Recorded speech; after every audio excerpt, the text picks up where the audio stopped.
दे देंगे, दो मुक्का नाच के गिर जाओगे।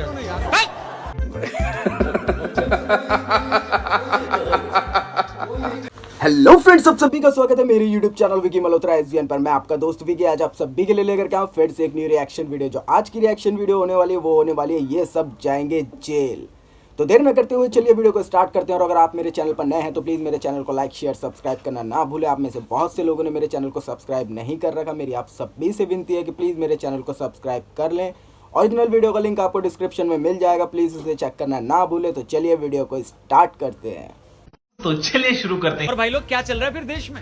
अयोध्या में राम मंदिर की प्राण प्रतिष्ठा हो चुकी है। बिहार में नीतीश बाबू फिर से फुदक के बीजेपी की गोदी में आ गए। कुमार का तो समझ पहले में नहीं टेस्ट आता मैच में यार। इंडियन टीम की भद पिट चुकी है, नाक कट चुकी है। और इस बीच ईडी वाले हमारे जब तक रहेगा समोसे में आलू वाले लालू जी के हाथ धोकर पीछे पड़ गए हैं। सुना है लालू जी को अपनी बिटिया के संग बिठाकर ईडी वालों ने 9 घंटे तक उनके साथ केबीसी खेला है। वैसे जनता और नेताओं के केबीसी में फर्क ये है कि जनता को करोड़पति बनने के लिए पहले सवालों के जवाब देने पड़ते हैं, लेकिन इन लोगों को करोड़पति बनने के बाद जवाब देने और नेताओं को करोड़पति बनने के बाद।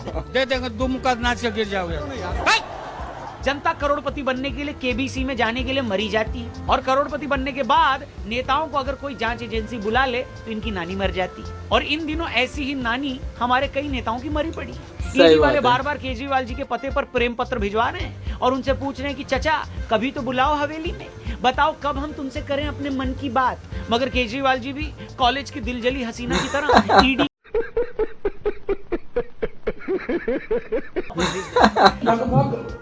कॉलेज की दिलजली हंसी 4 बार बुलावा मिल चुका है, मगर केजरीवाल जी ईडी के साथ केबीसी खेलने को तैयार ही नहीं हो रहे। नहीं। और ऐसा ही केबीसी झारखंड के सीएम हेमंत सोरेन जी ईडी के साथ रांची में खेल रहे हैं। ईडी वाले सोरेन जी को हॉट सीट पर तो कई दिनों से बिठाना चाह रहे हैं, मगर सोरेन बाबू ईडी के सामने आने से ऐसे लजा रहे थे जैसे नई बहू अपने जेठ से शर्माती। उस दौरान हेमंत बाबू ईडी के अपने जेठों के सामने पेश हो चुके हैं और हो सकता है जेठ जी उन्हें अपने साथ ले ही जाएं। सही पकड़े हैं। मगर इन सब से हटकर युग पुरुष लालू यादव जी मिसाल बनकर सामने आए। वो भी अलग अलग ससुराल। घोटालों में वो आज तक इतनी बार जांच एजेंसियों के सामने पेश हो चुके हैं कि ये अब तो सज्जन अगर तो हफ्ता चारों 10 दिन घोटाले कोई में जांच फेमस एजेंसी हुए। इन्हें न बुलाए तो वो खुद ही टहलते टहलते सीबीआई और ईडी के दफ्तर में पहुंच जाते हैं कि नहीं। दे देंगे, दो मुक्का नाच के गिर जाओगे।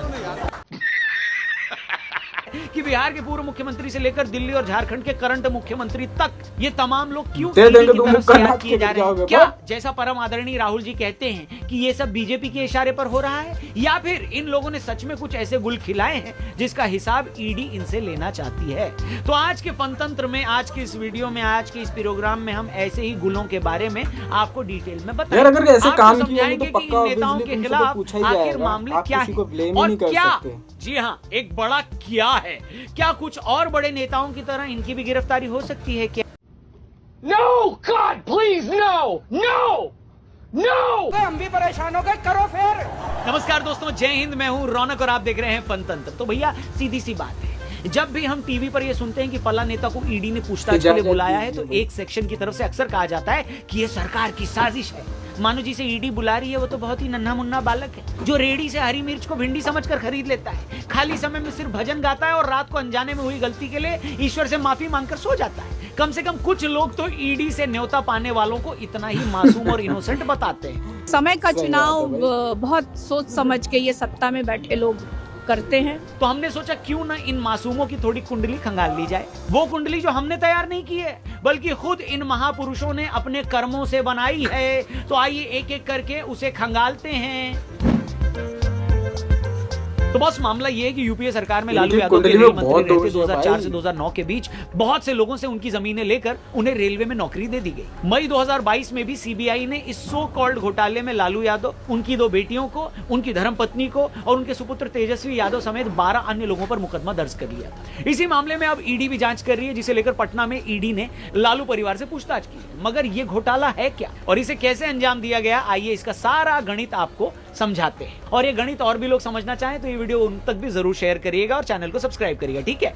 तो भैया गणित बड़ा सीधा है। जैसा कि सीबीआई की रिपोर्ट कहती है कि यूपीए 1 के टाइम रेल मंत्री रहते देश की बेरोजगारी देखकर लालू जी का दिल बेहद पसीज गया।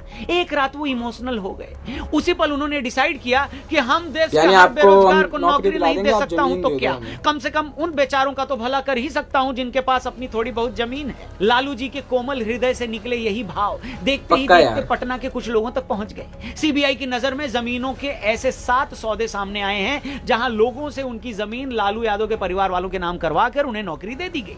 इस तरह जमीन बेचकर 12 लोगों को रेलवे में 6 अलग अलग जोन में ग्रुप डी के तरह नौकरी दी गई। पहले इन लोगों को सब्स्टिट्यूट पर रखा गया, बाद में रेगुलर कर दिया गया। साल 2008 से 9 के बीच इन लोगों को मुंबई, जबलपुर, कोलकाता, जयपुर और हाजीपुर में नौकरियां दी गई। लालू जी के मन में इन लोगों का भला करने की ऐसी जल्दी थी कि उन्हें नौकरी देने के लिए सारे नियम ताक पर रख दिए गए। इसके लिए न तो रेलवे की ओर से कोई विज्ञापन निकाला गया और न ही ड्यू प्रोसेस का पालन किया। सच में यार, एप्लीकेशन मिलने के सिर्फ 3 दिन के अंदर इन लोगों को नौकरी देकर लालू जी ने उन लोगों का मुंह बंद कर दिया जो ये कहते थे कि सरकारें वैकेंसी निकालकर सालों साल तक ज्वाइनिंग नहीं करवाती। Are you kidding me? मगर जैसा कि हर भले इंसान के साथ होता आया है, लालू जी की दिखाई ये भलमनसाहत भी कुछ लोगों को हजम नहीं हुई और वो घोटाला घोटाला कहकर चिल्लाने लगे। बाद में पता लगा कि इन नौकरियों के बदले पूजनीय रेल मंत्री द्वारा 1 लाख स्क्वायर फीट जमीन सिर्फ 26 लाख रुपए में हड़प ली गई।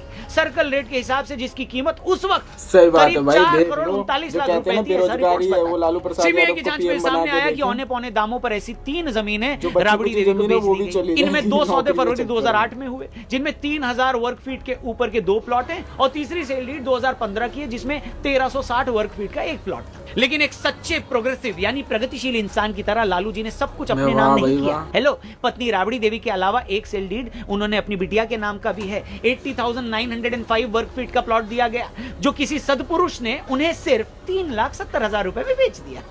हम लोग असूल वाले लोग हैं, ये आप समझ लीजिए। 3,70,000 में 80,000 वर्ग फुट जमीन कहां हो रहे हैं ये सौदे भाई साहब? एक आध जमीन कोई मुझे भी दिलवा दो, इसके बदले किसी रेडियो स्टेशन में आरजे ने सही इंटर्न तो लगवा ही दूंगा। और 3.25 लाख रुपए में प्लॉट तो छोड़ो, दिल्ली नोएडा में आपको पार्किंग भी नहीं मिलेगी, वो भी स्कूटर की।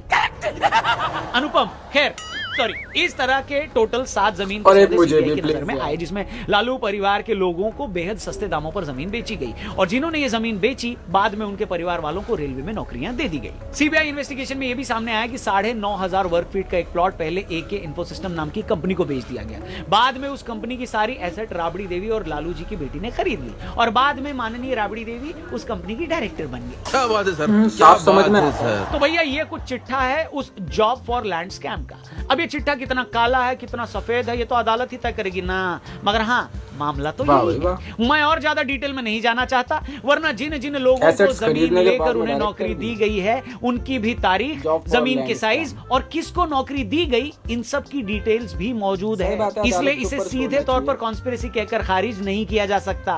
बाकी लालू परिवार पटना में ईडी के दरबार में इस मामले पर केबीसी खेल रहा है, जहां उन्होंने ईडी के अधिकारियों को अगर अपने जवाबों से संतुष्ट कर दिया तो ठीक, वरना बच्चन साहब की तरह ईडी वाले कम से कम कंप्यूटर जी से तो नहीं कहेंगे कि लॉक किया जाए, क्योंकि वहां इस काम के लिए और भी लोग हैं। बूझे कि नहीं बूझे? Hello,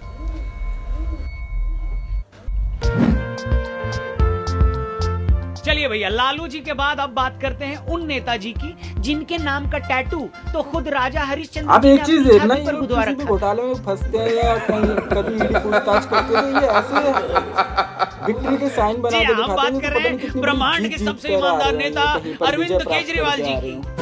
oh my God! ED वाले उन्हें बुलावे भेज भेज कर परेशान हो गए, मगर केजरीवाल जी ने हर बार मिलने से लगभग मना कर दिया। जी हाँ, वो कॉलेज की उस दिलरुबा की तरह बिहेव कर रहे हैं जिसे दिल जला आशिक बार बार ये कहकर रोकता है कि पिंकी एक बार तो हमारी बात सुन लो पिंकी, बस एक बार पिंकी, फिर दोबारा नहीं रोकेंगे पिंकी, मगर हमारी पिंकी यानी केजरीवाल जी उसे भाव देने को तैयार ही नहीं है। अब केजरीवाल जी को क्यों ईडी वाले बार बार याद करते हैं, आपको उसकी कहानी भी बता देते हैं।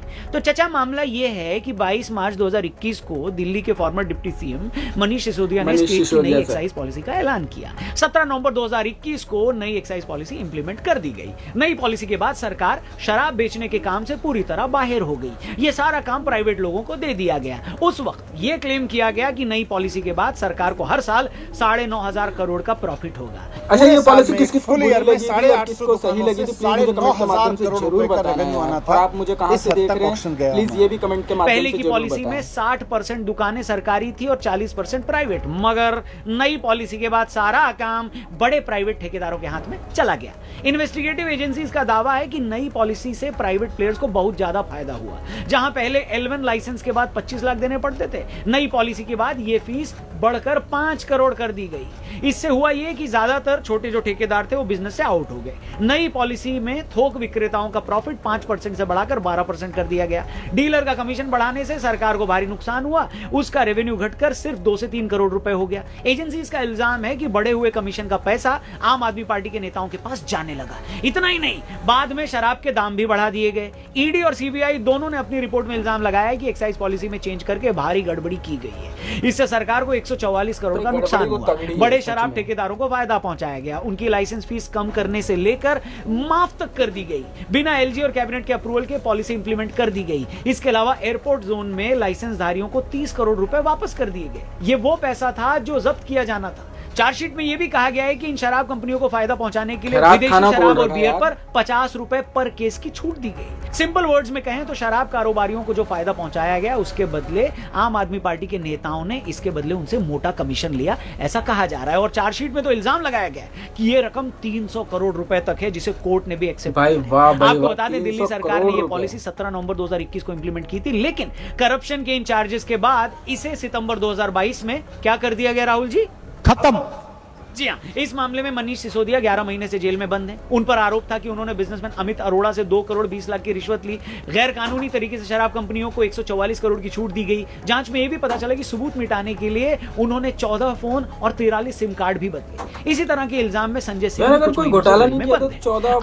लोग ये सवाल कर रहे हैं कि क्या इस मामले में केजरीवाल जी भी गिरफ्तार हो सकते हैं क्या? तो जवाब यह है कि हाँ, इसकी पूरी पॉसिबिलिटी है, क्योंकि इस मामले में सीबीआई और ईडी दोनों ही पूरी तैयारी के साथ आगे बढ़ रहे हैं। इन एजेंसीज ने पहले घोटाले के सारे ट्रेल का पता किया, पैसा कहां से चला, किसके पास से होता हुआ कहां पहुंचा, फिर उन लोगों के आपस में रिलेशन एस्टैब्लिश किए गए, फिर मनीष सिसोदिया और संजय सिंह जैसों के नाम पहले एफआईआर में आए और फिर चार्जशीट में। अब एजेंसियां केजरीवाल जी से भी पूछताछ करना चाह रही हैं। ईडी इनको अब तक 4 बार समन भेज चुकी है, मगर वो पैसे ही नहीं हो रहे हैं। कोर्ट ने भी यह माना है कि एजेंसियों ने इस मामले में अब तक 338 करोड़ रुपए के घोटालों के सबूत दे दिए हैं। इससे यही लगता है कि जिन भी लोगों के नाम इसमें आए हैं, उनके लिए आने वाले दिन आसान नहीं होंगे। आम आदमी पार्टी के सीनियर नेता अक्सर कहा करते थे कि ये सब मिले हुए हैं जी। और इस शराब घोटाले में जब एजेंसियों ने शराब माफिया से लेकर बीच के डीलर से लेकर नेताओं के लिंक देखे हैं, तो वो भी यही कह रहे हैं कि हाँ हाँ सब मिले हुए हैं जी। सच में यार ये हंसी मुझे बहुत तगड़ी लगती है। ईडी से लुका छुपी खेलने वाले बड़े नामों में एक और नाम है झारखंड के मुख्यमंत्री हेमंत सोरेन जी का। केजरीवाल जी की तरह वो भी ईडी के अधिकारियों के साथ केबीसी खेलने को तैयार नहीं हो रहे थे। ईडी ने मुलाकात का वक्त मांगने के लिए उन्हें 8 बार लव लेटर लिखा। अभी 29 जनवरी को भी ईडी के अधिकारी उनके दिल्ली वाले घर पर उनसे मिलने गए थे, मगर वो वहां से भी मिस्टर इंडिया हो गए, बोले तो गायब हो गए। जैसे तैसे वो 31 जनवरी को ईडी वालों से मिलने के लिए तैयार हुए। जिस दौरान हम ये वीडियो बना रहे हैं, ईडी वाले सोरेन बाबू से ताबड़तोड़ सवाल पूछ रहे हैं। सोरेन बाबू ने भी ईडी के अधिकारियों पर SC/ST एक्ट के अंडर केस दर्ज करा दिया है। अब देखना यह है कि क्या वो ईडी वालों को अपने जवाबों से संतुष्ट कर पाते हैं, या फिर ईडी की टीम उन्हें लोहे का कंगन पहनाकर उन्हें अपने साथ ले जाती है। वैसे सोरेन बाबू ने लालू जी के नक्शे कदम पर चलते हुए अपनी गिरफ्तारी के बाद अपनी बीवी को सीएम की कुर्सी पर बिठाने का पूरा प्लान बना लिया है। हेलो, अच्छा, सोरेन साहब पर फिलहाल 2 मामले चल रहे हैं। एक मामला अवैध खनन के लीज पट्टे का है, जिसके बारे में कहा जा रहा है कि इसमें 1000 करोड़ का घोटाला हुआ है। दूसरा मामला सेना की जमीन का लैंड यूज चेंज करवाकर उसके जरिए जमीन हथियाने का है। मामले की डिटेल में न जाकर आपको इतना बताई देते हैं कि इस मामले में 4 बड़े अधिकारी गिरफ्तार हो चुके हैं, जिनमें IAS छवि रंजन, IAS पूजा सिंह, हेमंत सोरेन के विधायक प्रतिनिधि पंकज मिश्रा और प्रेम प्रकाश। इस मामले में जांच एजेंसियों के पास इस बात के पक्के सबूत हैं कि इन घोटालों का सीधा कनेक्शन मुख्यमंत्री जी से भी है। जैसा कि हमने बताया, हेमंत सोरेन से एक बार ईडी के अधिकारी 10 घंटे तक पूछताछ कर चुके हैं। अगली पूछताछ जल्दी हो सकती है और इस बात का पूरा शक है कि वो भी जल्दी गिरफ्तार हो सकते हैं। तो दोस्तों, ये थी देश के 3 बड़े नेताओं के खिलाफ ईडी और सीबीआई की जांच की बात। हमने आपको डिटेल में बताया कि इन लोगों पर क्या इल्जाम है। डिटेल में बताना इसलिए जरूरी था ताकि आप मामले की गहराई को समझ पाएं, साथ ही ये भी समझ पाएं कि इन्वेस्टिगेटिव एजेंसीज उतनी भी खाली या बदमाश नहीं होती हैं जितना उन्हें बता दिया जाता है। कुछ लोग कह रहे हैं कि इनका पॉलिटिकल फायदा उठाया जा रहा है। हो सकता है उठाया जा भी रहा हो, मगर फैक्ट ये है कि एजेंसी किसी भी नेता पर झूठा मामला तो बना नहीं सकती, और कितना झूठा बना लेंगी। उन्हें परेशान भी कर सकती हैं, लेकिन कितना परेशान करेंगी? अल्टीमेटली उन्हें भी अदालत में अपना केस प्रूव भी करना पड़ता है। बताइए, अगर गिरफ्तार नेताओं को 10-10 महीनों बाद भी जमानत नहीं मिल पा रही है तो उस केस में कुछ तो मेरिट होगी कि नहीं होगी? जो लोग सरकारी गवाह बनकर गवाही दे रहे हैं तो उन्हें हवा में तो पैदा नहीं किया गया है। हम किसी पर कोई इल्जाम नहीं लगा रहे, बस ये एस्टैब्लिश करने की कोशिश कर रहे हैं कि हर चीज को पॉलिटिकल यानी राजनीतिक बताकर किसी को क्लीन चिट देने की कोशिश मत करो। हालांकि ये बात भी उतनी ही सच है कि अगर एजेंसीज का एम सच में करप्शन पर लगाम लगाना है तो ऐसी इन्वेस्टिगेशन राजनीति से, पॉलिटिक्स से ऊपर उठनी चाहिए और करप्ट आदमी किसी भी पार्टी या लाइन का हो उस पर शिकंजा कसना चाहिए। आई होप आपको हमारी ये डिटेल वीडियो अच्छी लगी हो। अगर आपने इससे कुछ नॉलेज, इंफॉर्मेशन गेन की है तो प्लीज इसे आगे अपने दोस्तों से जरूर शेयर करना, क्योंकि आपका हर एक शेयर सब्सक्राइब करना, चैनल को सब्सक्राइब करिएगा, फेसबुक पे देख रहे हैं तो पेज को लाइक करिएगा। और तो फ्रेंड्स, इसी के साथ होती है वीडियो पर समाप्त। तो आप लोगों ने देखा लालू प्रसाद यादव, सुरेंद्र सर और अरविंद केजरीवाल के ऊपर ईडी क्यों इतना ज़्यादा फोकस कर रही है। यार आप ये देख के चलिए, छोटे मोटे घोटाले भी नहीं, कहीं 300 करोड़, कहीं पर 1000 करोड़। यार मायने रखता है, मायने रखता है इतना पैसा अगर कोई गवर्न कर दे, कहाँ जा रहा है, क्या हो रहा है उस पैसे का, कुछ अता पता नहीं है। और यार अगर हमारी देश की एजेंसियाँ इस पर संज्ञान नहीं लेंगी तो कौन लेगा? कोई अब्रॉड से तो आएगा नहीं, कोई विदेश से तो आएगा नहीं संज्ञान लेने के लिए। जाहिर सी बात है कि हमारे देश की एजेंसियां जैसे ईडी और सीबीआई इस पर संज्ञान लेंगी, और अगर इसमें किसी के खिलाफ सबूत मिलते हैं तो पक्का वो जेल जाएंगे, और सबूत नहीं होते तो बाइज्जत बरी होंगे कोर्ट से। आप लोगों की इसमें क्या राय है, प्लीज़ मुझे कमेंट के माध्यम से ज़रूर बताएं। मिलते हैं नेक्स्ट रिएक्शन वीडियो पर। जय भारत।